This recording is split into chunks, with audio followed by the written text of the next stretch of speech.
muito bom ter você aqui. Galera, o suicídio do Getúlio em 1954 inaugurou no Brasil um período muito complexo. A crise já era grande antes do suicídio dele, e quando ele se suicida, a situação fica ainda mais complicada. Nada melhor do que ter um presidente com um caráter conciliador incrível como foi o JK. Ah, professor, então o JK foi perfeito, incrível, o que ele fez de diferente? Ele fez de diferente justamente algo que era muito difícil naquela época: conseguir angariar apoio, inclusive de oposicionistas. A gente vai ver como ele consegue fazer isso. Isso foi fundamental para o governo do JK ser um dos mais interessantes da história do Brasil até hoje. Com certeza, você fala em presidente da República, você lembra de vários. Inclusive, tenho certeza que no top 5 você vai lembrar do Juscelino Kubitschek. Esse mineiro lá de Diamantina, que foi prefeito de Belo Horizonte, foi governador de Minas Gerais e vai se lançar numa carreira política muito bonita. Ele é médico de formação, estudou fora, se especializou em urologia, muito importante, serviu como militar médico em alguns eventos importantes na nossa história. E ele foi uma das figuras mais sensacionais enquanto presidente da República. Ele é herdeiro do getulismo, indiretamente. Ele tinha uma aproximação interessante com Getúlio, inclusive foi o único governador que foi ao enterro de Getúlio. Ele elogiou Getúlio um pouco antes da morte do Getúlio. Foi um cara muito importante, temos que destacá-lo. Mas a nossa última aula acabou em 1954, a gente falou do suicídio de Vargas. O Juscelino Kubitschek só vai assumir em 56. O que está acontecendo nesse período? A gente vai falar aqui agora. Vem comigo. Suicídio do Vargas, Café Filho assume o vice. Natural, o vice tomou o poder, vai fazer um governo de mais ou menos um ano. Mas, professor, peraí. Mais ou menos um ano, Agosto de 54, com um ano dá agosto de 55, mas está longe ainda de janeiro de 56. Por que o Café Filho não completou o seu mandato e entregou a faixa lá para o JK? Por quê? Porque simplesmente a história do Brasil não é fácil de entender, não, cara. Um dos meus motivos de criar esse canal foi tentar te transformar num ser pensante, Mais do que te formar aí com um bom ensino para um concurso militar, para uma prova de vestibular, para uma prova da sua escola, é tentar fazer você entender como a história do Brasil é complexa e ao mesmo tempo redundante. Ela pode se repetir várias vezes de forma muito parecida. Então a gente vai entender que, na verdade, na história, às vezes, nem sempre 2 e 2 dá 4. A gente vai ver que tem muita coisa para acontecer. Então, vamos nessa. Galera, é importante aqui nesse desenho. O Café Filho assume de forma tranquila e temos eleições marcadas para outubro de 55. O JK se lança como candidato, numa união muito perfeita, quase imbatível na época, todo mundo tinha certeza disso. PSD e PTB era muito complicado, ainda mais tendo visto aquele momento onde o Vargas tinha acabado de se matar e tinha elevado ainda mais o clamor à sua figura. Então, 2 herdeiros diretos do getulismo venceriam as eleições com facilidade, mas não foi tão fácil, não. Com 36% dos votos, o JK venceu. O João Goulart ganha 44% dos votos. Você lembra, gente? Sim. A candidatura era junta, só que a eleição era em separado. Então, vamos lá. O PSD e o PTB estão unidos. Lançaram o JK como presidente e o João Goulart como vice. Mas o resultado das urnas poderia, por exemplo, colocar o João Goulart vencendo e a oposição vencendo também como presidente. Então, há a possibilidade de ocorrer isso na história do Brasil nesse momento por conta da Constituição de 1946, isso você já sabe. Beleza? Então, o João Goulart, inclusive, recebe mais votos, 500 mil mais ou menos a mais do que o JK. E o JK recebe 3 milhões, ele recebe 3 milhões e meio, é bem interessante. E o Juarez Távora, um ex-tenentista da UDN, que é esse grupo de oposição muito forte ao Getúlio, e que vai ser muito forte ao JK e muito forte contra o Jango, chega muito perto. A UDN chega perto, quase belisca essa vaga aí no cargo de presidência de forma democrática. Logo a UDN, que constantemente bateu contra a democracia, quase que eles vencem aqui. Não conseguem vencer. Uma outra candidatura interessante é a do Adhemar de Barros, pelo PSP, você já conhece o Adhemar de Barros, foi o governador de São Paulo, ele que tinha indicado o Café Filho para ser vice do Getúlio. E o Plínio Salgado, antigo, figurinha carimbada na história do Brasil, integralista. Ele vem agora de forma democrática tentando sua vaga, mas é uma vaga que ele tenta sabendo que não vai ter muita chance. Ele fica ali de forma decorativa nessa eleição pelo PRP. A eleição é vencida pelo JK e pelo Jango, e só para você perceber, eu falei que o JK era muito negociador, que ele consegue negociar com a oposição. E aí você pode, inocentemente, estar pensando, então quer dizer que a oposição vai ser fraca durante o governo do JK. Não vai ser fraca não, cara. Os grupos militares, mais conservadores, reacionários, a galera ligada à UDN, ao Carlos Lacerda, que era a maior figura da UDN na época, esse político jornalista de grande fala, de grande convencimento em relação às pessoas, vai bater firme no JK. E principalmente no Jango. Né? O Jango era visto como um comunista que vai instaurar uma república sindicalista no Brasil. Tem que derrubar esse cara. É um vagabundo safado. Então, vem nessa formalização de uma aliança entre o PSD e o PTB a pior das coisas.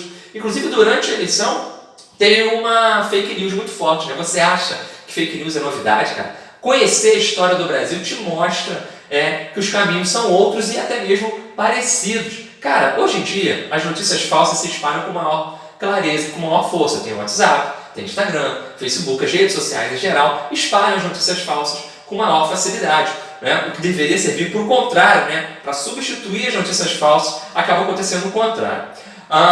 Naquela época também ocorriam várias vezes fake news, mentiras, notícias falsas, de todas as formas para tentar derrubar determinados candidatos e candidaturas.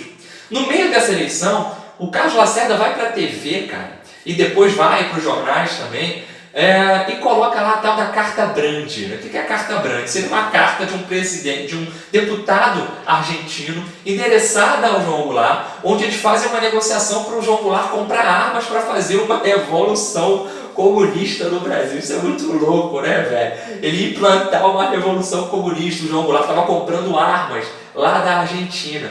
Essa tese é formalmente destruída, né?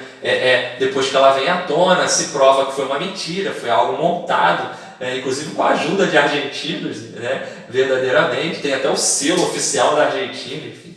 A ideia era justamente essa, desmontar o João Goulart. Não consegue, o João Goulart consegue vencer com o JK e torna-se presidente democraticamente do Brasil e vice também. Beleza? Só que não parou por aí o problema. O Café Filho iria entregar o cargo, a faixa presidencial, ao JK. E aí você começa a perceber uma das maiores complexidades do Brasil. Isso aqui não é nem um pouco fácil de entender. O que eu vou falar aqui para vocês é o caminho para o golpe preventivo do Teixeira Lott. Né? O general que vira marechal, Teixeira Lott. Já ouviram falar nisso? Golpe preventivo ou contragolpe preventivo do Teixeira Lott. 11 de novembro de 1955. Perceba, em novembro de 55 o Café Filho sai. No dia 11 o golpe preventivo acontece. O Café Filho não pode mais ser presidente já no dia 3 de novembro de 1955. Ele tem um problema no coração, ou diz ter um problema no coração. Muitos historiadores até hoje contestam essa tese. O Café Filho já tinha rompido com Vargas durante o governo do Vargas. Ele tinha ido para a oposição, feito uma grande negociação com a UDN e com os setores militares. O que a gente vai ver é que muita gente diz que o Café Filho fingiu que estava passando mal para sair do poder e dar brecha para que o presidente do Congresso, que era do PSD, mas era fechado mais com os grupos da UDN, o Carlos Luz, fazer uma transição que impedisse o JK de assumir o poder. Primeiro, gente, o JK ganhou com pouca margem de votos. De novo aquela história. Não chegou aos 50%. E pior, o Vargas tinha ganhado 48%, já teve gente que contestou. Ele ganhou 36%. 36%. Então, e com o Juarez Távora perto. Então, muita gente, essa oposição vai contestar. É uma farsa democrática, quem votou nele não sabe o que está fazendo, é uma demagogia o que está sendo feito, estão comprando votos dos mais pobres, foi farseado, ou seja, vão contestar essa eleição. E o problema é que está armado, porque o Café Filho, ele vai simplesmente se licenciar do cargo no início de novembro. O Carlos Luiz assume. E graças ao Teixeira Lott, que é um grande militar, cara, pouco exaltado. Não sei se você sabe, o Teixeira Lott, quando morreu na década de 80, ele não foi enterrado com honrarias militares. Né? Incrível, ele não foi enterrado com honrarias militares. O Brasil ainda vivia uma ditadura e ele era um militar de grande prestígio, mas ele era legalista, então ele entrou em conflito com os que tomaram o poder. E essa figura sensacional do Teixeira Lott, ela acaba complementando o que eu sempre digo, que é a ideia de que os militares não são golpistas por natureza. Militar de verdade respeita a Constituição, respeita as instituições, respeita o Brasil. Os militares são fundamentais para essa pátria.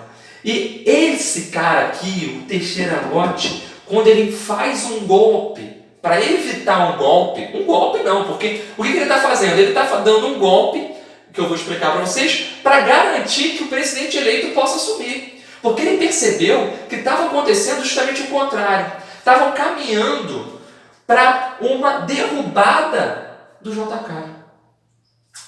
Vem comigo no seguinte. Início de novembro, velório de um cara que era presidente do clube militar, um grande militar, um militar muito importante. Deixa eu lembrar o nome dele. Pereira Costa. O Pereira Costa, ele morre, claro, ninguém vive para sempre, tá? E por ele ser uma personalidade muito importante, ele reúne muita gente nesse momento. O Teixeira Lott, ele era ministro da guerra, ele vai a esse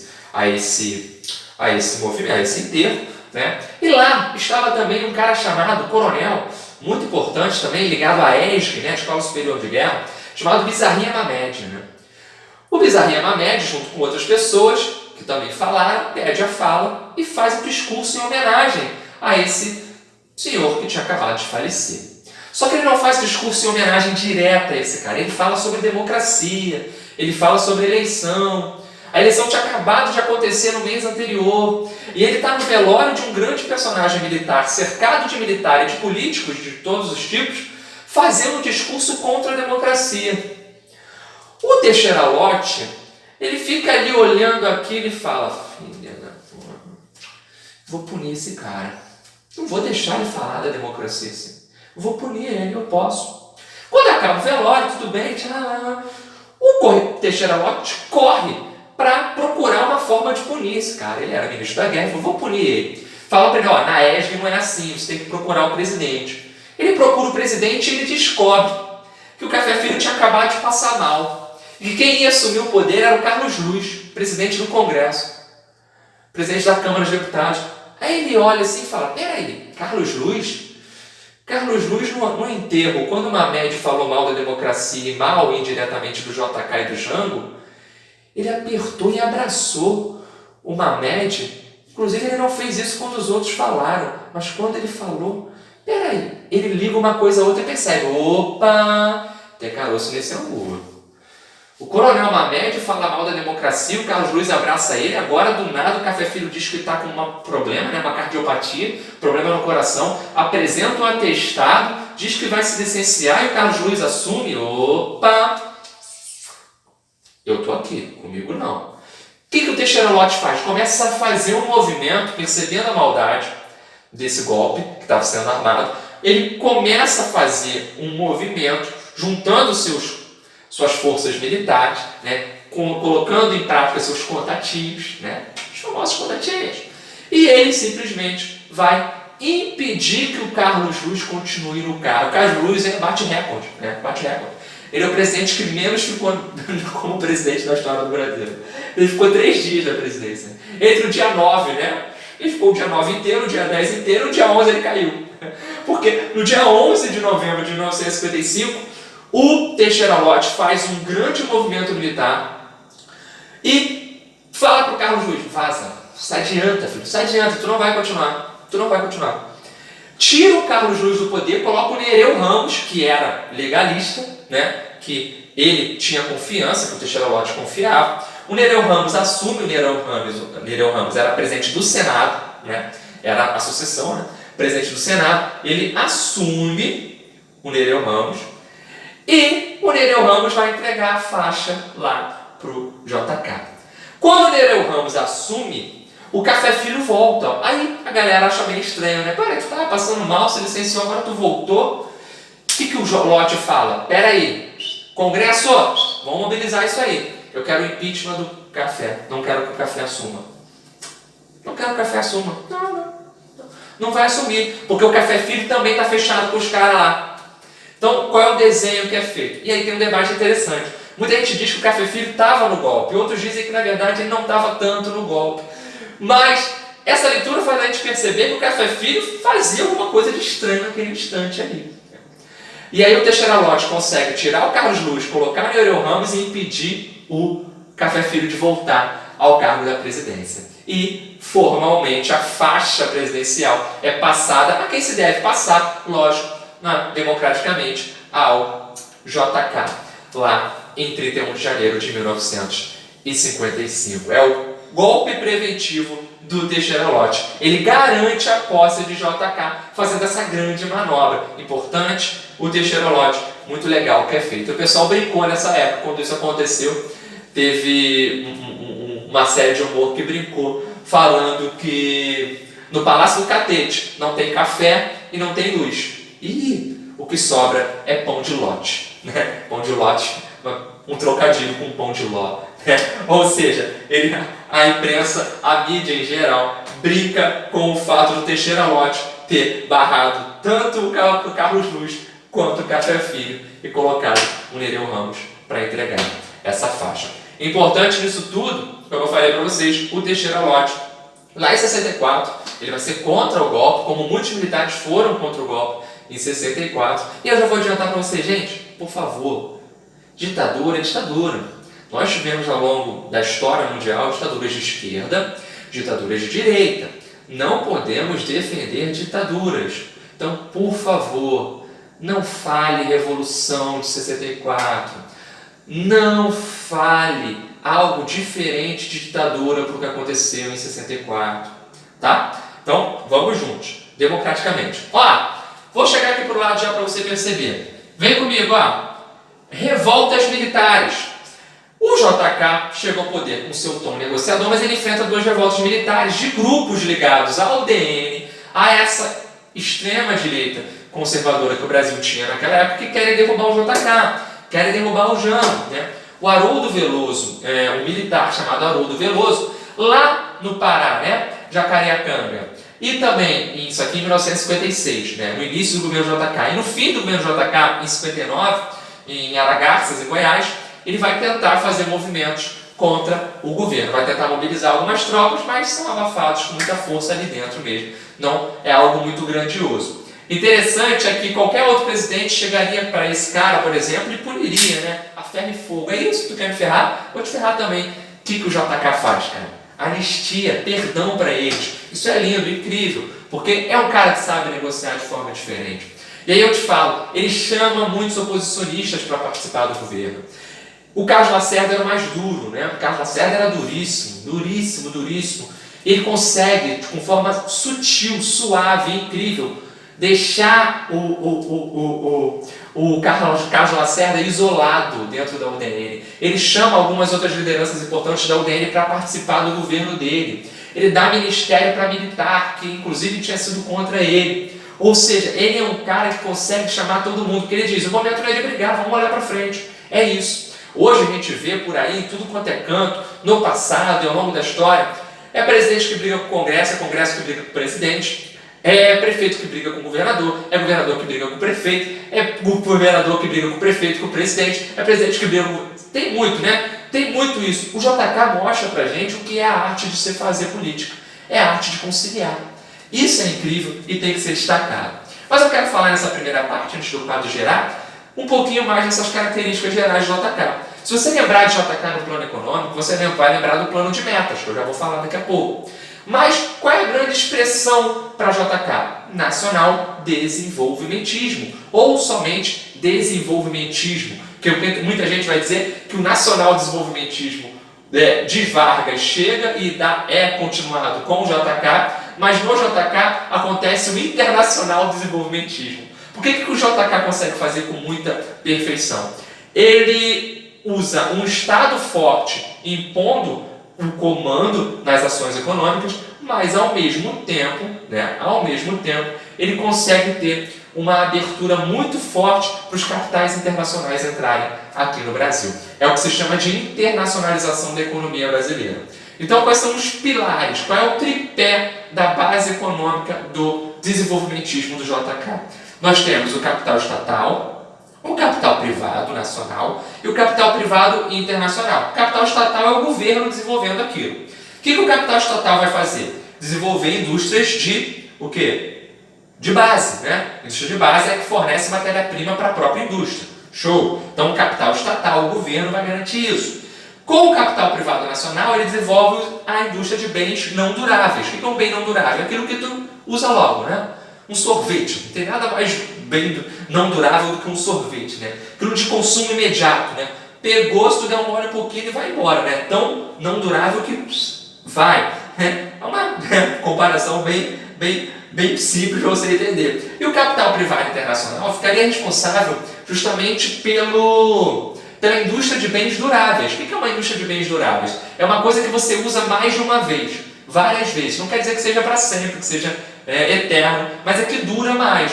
Uma geladeira é bem durável, um fogão é bem durável, um micro-ondas, um carro é bem durável, né? Beleza? Então a gente vai ter de forma maciça, quando eu for falar do plano de metas, a gente vai perceber, uma entrada de capital de empresas estrangeiras aqui e a oposição vai bater muito nele. Só para lembrar, essa união JK, João Goulart, ganhou mais ódio ainda da galera oposicionista ao Getúlio, porque os comunistas lá do Luiz Carlos Prestes apoiam eles. Então imagina a confusão que é feita, né? Mas aí, quando o JK começa a abrir demais a nossa economia, a galera chega e fala: ô JK, peraí, cara, tem que entender uma coisa, né? Uma coisa é a Volkswagen no Brasil e a Volkswagen do Brasil, tá? Beleza? A Volkswagen só está no Brasil, ela não é do Brasil, tá? Esse dinheiro está circulando aqui mais ou menos, porque ele está indo muito para fora. Então há muitas críticas sendo feitas ao JK, né? Em 59 a gente vai ter o nosso primeiro Fusca, né? O Fusca quase todo nacional, mais de 50% com peças nacionais sendo feito aqui no Brasil. Que grande marca dessa indústria automobilística que é guiada aqui pelo JK. O que é administração paralela? É uma administração que o JK consegue, dentro da lei, fazer com que ele consiga governar de forma mais prática no desenvolvimento disso. Qual é o grande no desenvolvimento das coisas? Né? Uma administração que é mais direta. Apesar de ser paralela, ela é direta, porque ele consegue colocar várias chefias em vários locais para desenvolver melhor a administração desse país, que ele quer que seja cada vez mais complexo. Qual é o grande norte desse governo, né, cara? Qual é o grande norte desse governo? O presidente Bossa Nova, né? É a forma como a gente chama o JK. 50 anos em 5 é uma expressão muito importante. Nós temos lá a ideia dos anos dourados, né? O final da década de 50 era uma década de otimismo, né? O Brasil estava passando por grandes transformações internas e externas. O Brasil estava sendo campeão do mundo pela primeira vez de futebol. Depois de 2 tragédias, a de 50 então nem se fala, mas 56 também muito mal. Aí, em 54 também muito mal. Aí chegamos em 58, cara. Gilmar, Djalma Santos, Bellini, Orlando, Milton Santos, Zito, Didi, Zagallo, Vavá, Pelé e Garrincha. Que isso, filho? Que time é esse? Campeão do mundo com show de Pelé e Garrincha aparecendo no mundo, né? Inclusive o Botafogo tinha 3 titulares nessa seleção. Só 3 titulares essenciais. O maior time do mundo. Olha só. Cara, a Maria Esther Bueno, primeira do ranking em 59. O rádio explodindo, TV já chegando na casa das pessoas com mais força, né? Os anos dourados, a Bossa Nova, o cinema novo, Bossa Nova lá com João Gilberto, com inúmeras canções de todas as formas, ou seja, o Brasil está numa onda otimista muito interessante. E o pessoal também gosta de dizer, JK não mudou só o jeito como a gente se comporta, mudou também a nossa mentalidade. O Brasil estava se urbanizando também, é a fase, a década de 50 é a década onde o Brasil está deixando o campo e vindo para a cidade. E aí muitas tendências e muitas coisas precisam ser feitas. Interessantíssimo, brilhante essa época na nossa história. Professor, tudo são flores? Não, temos muitos problemas também. O Brasil vai ter uma dívida externa alta, uma inflação. Enquanto o Brasil está crescendo, a inflação não é problema, mas depois ela vai começar a ser problema, né? Desigualdade social é ampliada, gente. Desigualdade social é ampliada. A gente vai falar isso quando for falar de planos de metas. Não esqueça. Como eu já falei, a política é a arte de conciliar. Show? Vamos girar? Falar do plano de metas e finalizar o JK. Vamos lá, galera. Continuidade aqui na nossa aula sobre o JK. O plano de metas, né? Aquelas grandes metas desenvolvidas por JK a partir já do início do governo dele em 1956. Não tem como falar de JK sem o plano de metas. Já cheguei para o lado, tu tirou aquele print esperto e eu voltei. O que é o Conselho de Desenvolvimento, gente? Em 1956, ali no início, logo pensando no plano de metas, ele cria esse Conselho de Desenvolvimento que iria guiar todo esse plano de metas.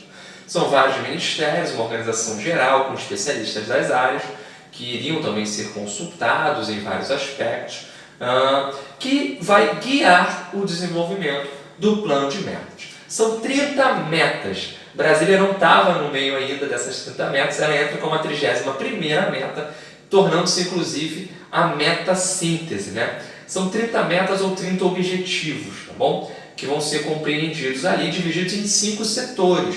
Quais são os 5 setores?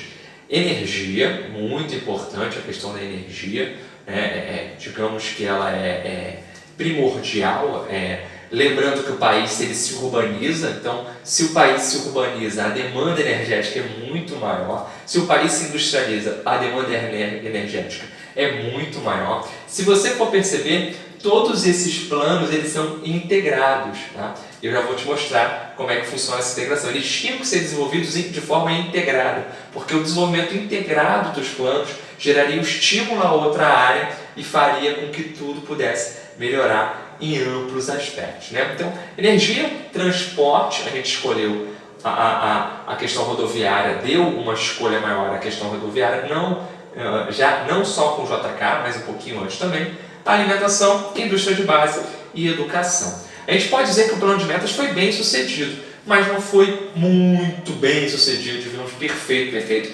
Não tem como ser, mas a gente diz que o sucesso do plano de metas ele ficou muito restrito à área de energia, de transporte e de indústria de base. A gente não conseguiu um bom desenvolvimento nem na educação e muito menos na alimentação. A alimentação, que era baseada em tudo, desde o campo, a um desenvolvimento, uma força maior no campo, né? A gente tenta levar um pouco de tecnologia no campo, a gente não pode esquecer, é o momento que as ligas camponesas estão se fortalecendo. E a gente tem uma questão interessante, porque o PSD é um partido fortemente composto pela elite agrária. E essa elite agrária está ali convivendo com as ligas camponesas, que estão pedindo um fortalecimento do ideal de reforma agrária, enfim. E, de forma geral, a alimentação ela acaba sendo excluída de todo esse viés. A fome no Brasil é um problema crasso até hoje. Reduziu muito nos últimos anos. O Brasil saiu do mapa da fome. Mas a pobreza e a fome, né, a fome ligada diretamente à pobreza, acaba sendo uma marca até hoje do Brasil, infelizmente. A educação ela não consegue se desenvolver bem porque faltam recursos também, assim como na área da alimentação. Por exemplo, nos matadouros, né, aqui ligado à alimentação, o investimento é pífio, não há um desenvolvimento nessa área. Na educação, o máximo que se tentou fazer foi uma formação, digamos, tecnológica, para que seja integrado e esse jovem absorvido pela indústria. Também não conseguiu ir para frente, um problema educacional grande no Brasil esse problema. Então, o analfabetismo, nem fala, muito alto. Já a indústria de base, o transporte e energia conseguiu ser melhor desenvolvido. A energia que ia desde a energia elétrica, passando pelo carvão, chegando ao petróleo e a nuclear também. É claro que a grande escolha foi por desenvolvimento da hidrelétrica, né? Foi uma energia ligada à energia elétrica vinda dessas hidrelétricas. A gente tem o destaque da hidrelétrica de Três Marias e de Furnas, né? As duas são em Minas Gerais. Os projetos delas são do JK, o desenvolvimento todo é do JK, mas só mais tarde é que essas duas usinas são inauguradas. Inclusive, o BNDE, o Banco Nacional de Desenvolvimento Econômico, era crucial para o plano de metas. Além disso, que era crucial para o plano de metas, também era a questão financeira, né, vinda de fora.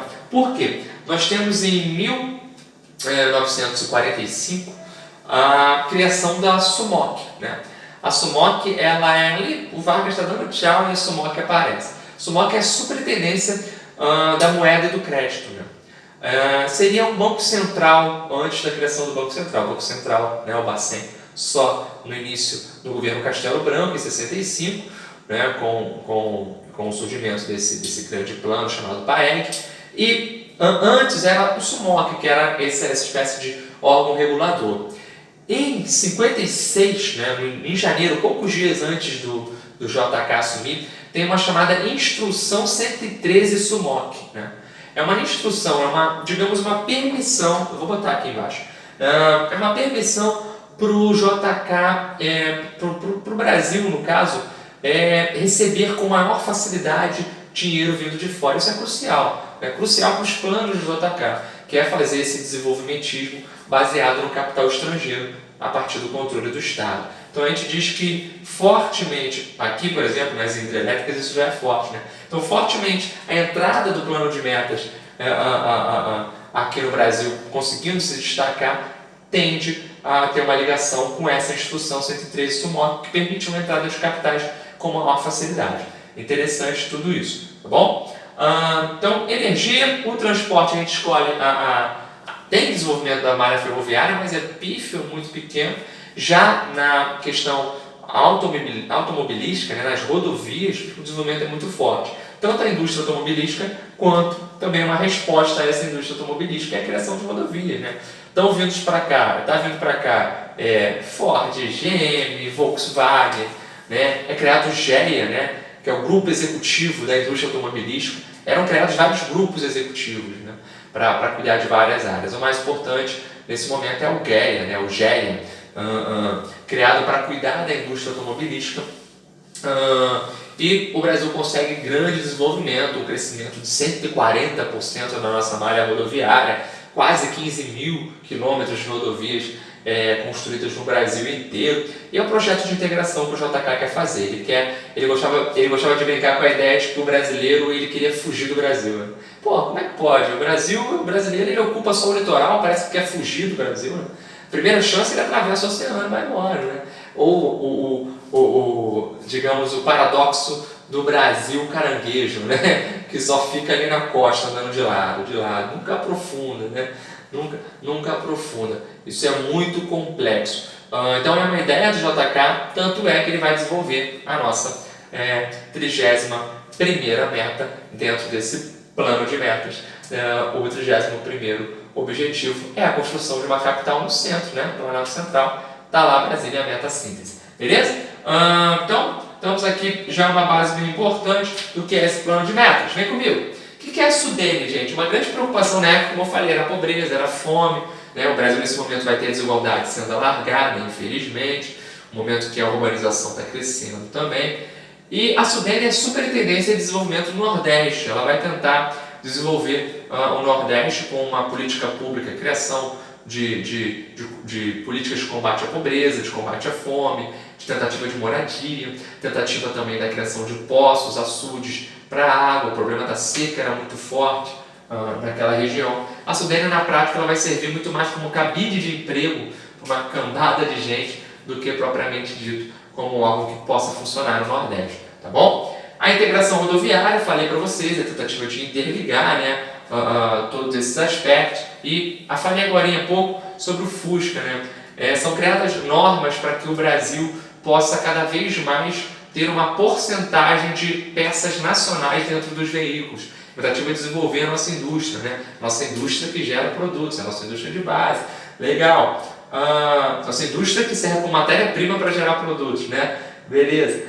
Brasília, meta síntese, como eu falei, o urbanista Lúcio Costa e Oscar Niemeyer. O Lúcio Costa vence, esse é um concurso que é feito, ele vence. O pessoal brinca na carta marcada já, ainda mais o Lúcio Costa, né, que já tinha um contato. O Oscar Niemeyer trabalhava com o JK desde a época que ele era lá governador em Minas, prefeito em Minas, né? É criada uma empresa estatal pública chamada Nova Cap, tá?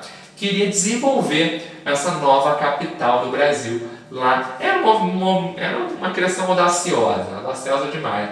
Era uma cidade que ia surgir do zero em 5 anos, menos de 5 anos, né?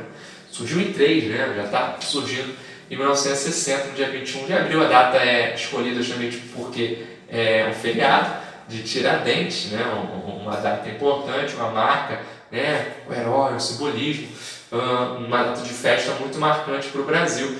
A Brasília, como toda obra, ela fica pronta sem estar pronta, né? Ela foi inaugurada e ainda faltavam alguns ajustes a serem feitos, mas o próximo presidente, Jânio Quadros, já vai estar lá em Brasília mandando. Brasília tem um destaque interessante porque ela foi uma capital projetada para ser uma capital, né? Foi uma cidade projetada para ser uma capital, foi toda uma região, né? A cidade sem esquina, que tem algumas, mas é uma cidade sem esquina, enfim, você tem toda a projeção, Asa Sul, Asa Norte, né? Projeto piloto, isso é bem interessante. A ideia era que os prédios fossem um pouquinho mais baixos e vazados, né? Com pilotis, para que que ela parecesse mais amplo, que todo mundo pudesse se ver, né? É um projeto arquitetônico muito interessante do Oscar Niemeyer. Mas Brasília tem um custo, que até hoje não se sabe ao certo qual foi o custo. O JK ele sai do governo sendo acusado de corrupção, né? A oposição vai bater nele, dizendo muitas coisas sobre Brasília, a farra das empreiteiras em Brasília, rolou muita coisa, sem dúvida, até hoje não se tem uma noção certa. Um outro problema que Brasília pode apontar é o fato de tirar as decisões políticas do eixo populacional, né? O Sudeste estava acostumado a ser o eixo populacional desde o século XVIII e a partir de então vai ser uma região mais distante, protesto contra o governo lá longe, então vai não mobilizar tão facilmente as pessoas aqui, né? O pessoal brinca que se fosse a capital ainda fosse no Rio de Janeiro, os presidentes impopulares iam correr muito mais risco, né? Iam correr muito mais risco, porque a população ia estar ali muito mais bem próxima a eles, né? Em 1958 foi criada uma tentativa de atrair investimentos norte-americanos chamada PEN, né? O Plano de Estabilização Monetária, uma ideia de que o Brasil iria estabilizar a moeda, controlando a inflação, só que isso acaba, o FMI passaria a ser o responsável por participar junto desse PEN, só que o FMI ele queria, para poder conceder esses empréstimos, né, o Fundo Monetário Internacional, ele queria que o Brasil cumprisse algumas regras, como por exemplo, diminuir gastos em determinadas áreas, né, a chamada austeridade, né, controle de inflação, controle disso, controle daquilo. E isso atrapalharia o plano de metas e atrapalharia fundamentalmente Brasília, que ainda não estava pronta, né? Estava a pleno vapor. O JK, naquele mesmo instante, em 59, ele rompe com o FMI, né? Fundo Monetário Internacional vai ser rompido, mas depois vai voltar, né? A gente sabe que o FMI vai ser uma grande marca no Brasil durante esse período. Eu vou falar mais dele no nosso próximo vídeo, beleza? Essa aqui é uma lei orgânica, tá? Lei Orgânica da Previdência Social, o LOPS, de 1960. Ele ajusta um pouco mais as regras e dá, inclusive, maiores direitos à participação previdenciária no Brasil. Interessante, a Previdência que surge ainda antes do Vargas, passa por uma grande reforma com Vargas e continua forte nisso tudo, tá bom? Bem interessante. Quando o JK rompe com o FMI, só para lembrar aqui um dado interessante, a galera mais à esquerda aplaude ele. Muita gente vê isso como uma forma de ele meio que está plantando uma futura eleição, né? Então ele está meio que jogando com os dois lados. Ele ajuda a direita num determinado ponto. Como eu falei, ele chama oposicionistas para o governo. Ele comprou porta-aviões para a Marinha, né? Ele negociou com a Inglaterra porta-aviões, enfim. Tentou desenvolver a Marinha Mercante aqui quando a gente fala em transporte. Bem interessante também, ou seja, ele tenta morder para os dois lados, e aí eu deixei uma brincadeira. JK65, ele meio que sai do poder falando isso, JK65, né? Ele deixa o Brasil porque era a próxima eleição em 65. Quando ele sai do poder, quando ele passa a faixa, ele passa para o Jânio Quadros. A eleição ocorreu em 60 e o Jânio Quadros já ia assumir no dia 31 de janeiro. A gente vai falar sobre o Jânio Quadros, que é um político até então pouco expressivo, mas que vai ter uma passagem fulminante no governo do Brasil, muito rápido, o Jânio Quadros. E uma coisa interessante nisso tudo, o JK meio que estava cavando a sua ideia de vir como candidato, né, de vencer em 65. Mal ele sabia que no meio do caminho ia acontecer muita coisa, tinha muita água para passar embaixo dessa ponte, e a eleição de 65 não acontece, tá bom? Temos em 64 o início da ditadura militar e não temos eleições, né? Ficou só na promessa, não teve JK65. Nessa perspectiva toda, gente, o Brasil ele sai com uma desigualdade social muito grande, algo que é muito difícil de combater no Brasil. Geralmente, os índices econômicos não refletem em melhorias no quadro social, o que deveria ser cada vez mais constante. A nossa dívida externa é ampliada, é um problema. E os historiadores costumam brincar que o JK ele sabia que o próximo presidente ia passar por um sufoco muito grande e ele viria como salvador da pátria em 65, tendo em vista que ele foi um governante popular. Assim. Nós tivemos muitos governantes populares e a gente pode inserir o JK nessa figura aí de governante popular. Em 1976, ele sofreu um acidente de carro no meio da ditadura, ele sofre um acidente de carro em Resende, né? Estava ele, o motorista, uma morte muito repentina. Muita gente vai especular que tenha sido algo fraudado ali, mas não se consegue comprovar nada. A grande verdade é essa. O JK ele é enterrado e leva multidões até o seu túmulo naquele ano de 76. Enfim, ele morre como um grande personagem da nossa história também. Ele ainda era novo, ainda dava caldo, mas poderia ainda continuar na política mais. Não estava tendo eleições com frequência, né? Claro, vivíamos uma ditadura e o JK acabou indo embora, ficou marcado como um grande presidente. Na próxima aula falaremos de um presidente que fez muita coisa, mas muita coisa doida. É o Jânio Quadros. Ele teve uma passagem muito curta na presidência e a sua saída, a sua renúncia vai acabar dando início a uma grave crise política que vai levar a essa ditadura civil-militar, né? A partir de 1964, com a saída do Jango, o Jango que era vice do Jango, tá bom? Gente, sua curtida é fundamental, o seu compartilhamento também, seu comentário, dá trabalho fazer, tá? Mas é com o maior carinho, estamos aqui para tentar democratizar o conhecimento e levar para você cada vez mais uma reflexão sobre o nosso Brasil, tá bom? Tamo junto, beijão!